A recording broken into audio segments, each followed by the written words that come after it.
us all. Another thing about like the great the recreation of the 60s. Yeah. You talked about That Thing You Do, and it never becomes over the top. That Thing You Do, and a lot of movies that kind of create this nostalgia for the 60s, it becomes cheesy almost. It becomes over the top, and it's playing into people's nostalgia for that time period. Yes, you see that a lot with like Stranger Things or shows that take place in the 80s now. Yeah. Or the 90s. Or the 90s of it's playing into nostalgia. This never plays into nostalgia. You feel like it's a more realistic version of the 60s. It does just enough to like not make it about that. Yeah. Like it's like there's references and stuff. There's references. She listens to Jefferson Airplane at one point. Yeah, dude, the music is on point. Yeah. Dude, this fucking thing was awesome. This show is great, and I do She's got like the 60s dances down. It feels like a time capsule. Like a dime piece and a half. Hell yeah. It feels like a time capsule of just like nothing feels overly nostalgic. It doesn't feel like this kind of painted version of the 60s that we're used to seeing in kind of movies that like, you know, the vibe is the 60s. This is more like a very realistic of how this time period was.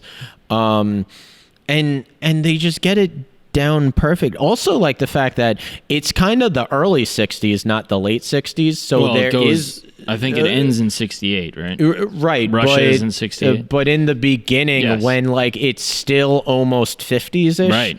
Yeah. And they get that very... when you're a kind of... an art director or a set designer, kind of that in between two cultural moments, it's difficult to get down. Like the early 60s when it's not quite the hippies like the 60s that we know of, but it's also not quite like the 50s that we know of. Like and they nail that, like the scenes that are in like 63 or 64, they really like nail that. I just think of the Beatles haircuts, like it was like that line between where their haircuts changed. Right, exactly.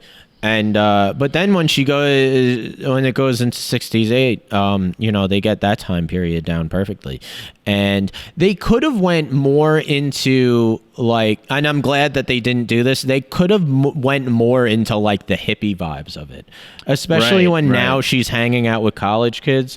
They kind of go there, but they don't go too heavy with it. Well, they go more like this is realistically how a college person would dress.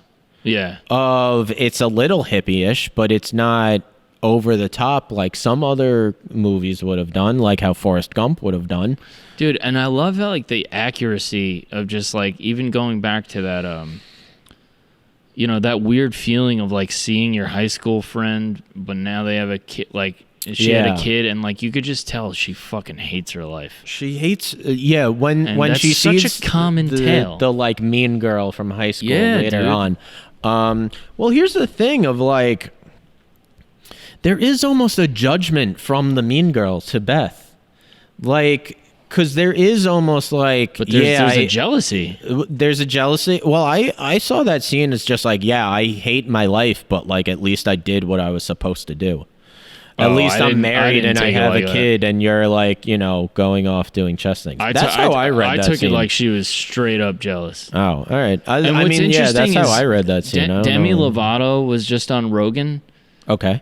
I know you don't listen to him anymore, but not really. I'm actually like 3/4 of the way through it. It's fucking fascinating. Like, okay. And I'll tell you why it's relevant. Okay. She gives an example. She was like, Demi Lovato, I didn't know anything about her beforehand. She had a hardcore problem for a while. But she had serious bullying issues in school when she was a kid. Right. And the main mean girl, like she started a suicide like petition to get her to kill herself, Demi Lovato. In high school? Yeah. Whoa. And all these years later, like part of Demi Lovato's rehab process was like going back and like forgiveness is one of the steps. So she like called this mean girl from high school and she was just describing how the mean girl like couldn't even believe that she remembered her because she's this Demi Lovato big superstar, and she's like, "What do you? How would you think I forgot you? Like, you ruined my life."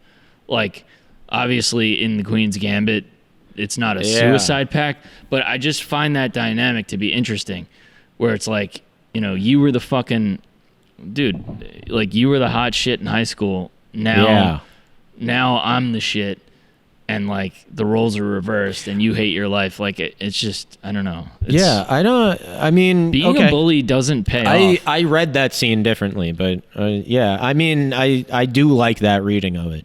That was me. I was getting like the desperation. I was getting that she hates her life, and you know, dude, she's drinking the pain away. She's doing the same shit, just for different reasons, because she bought the whole fucking concept of the American life bullshit, and she had, you know,